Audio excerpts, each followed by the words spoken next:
आहात डिजिटल इंडियाचे digital news ठाम मत मराठी न्यूज। गणेश उत्सवानिमित्त शिवशंभू प्रतिष्ठानतर्फे धुळ्यात प्रथमच शिवकालीन शस्त्र प्रदर्शन।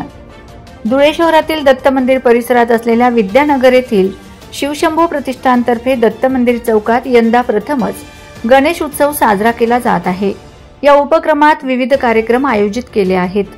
शिवशंभू प्रतिष्ठानच्या वतीने प्रथमच भारतीय पुरातन दुर्मिळ शिवकालीन शस्त्र प्रदर्शन भरविण्यात आले आहे।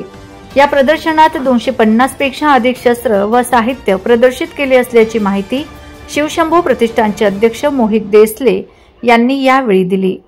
आजच्या शालेय अभ्यासक्रमात संपूर्ण इतिहासाची माहिती विद्यार्थ्यांना मिळत नाही।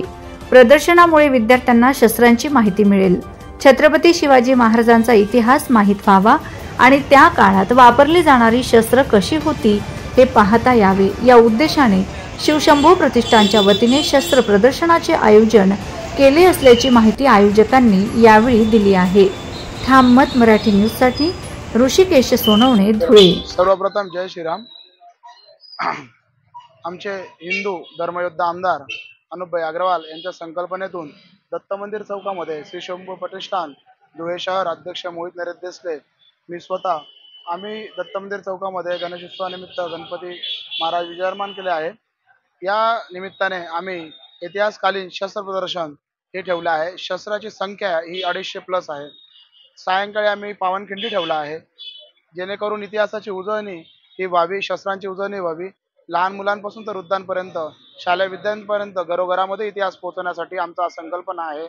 हा संकल्पना म्हणजे जी शाळेतील विद्यार्थी ही पुस्तकामध्ये जे नाही शिकल्या जात नाही आहे, ते शस्त्र हे ओरिजिनल प्रॅक्टिकली अनुभवतील, सजीव देखावा त्यांना पावनखिंडीचा कळेल।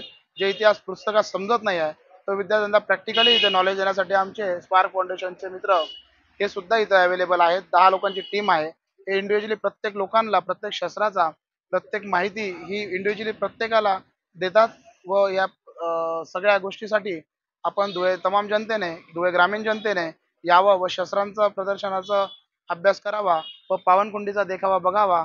या आरासामध्ये सगळ्या धुळेकर जनतेने सहभाग द्यावा हीच आमची नम्र विनंती। महाराष्ट्रातील ताज्या घडामोडींसाठी पाहत रहा ठाम मत मराठी न्यूज। तसेच आमच्या चॅनलला लाईक, शेअर, सबस्क्राइब करायला विसरू नका।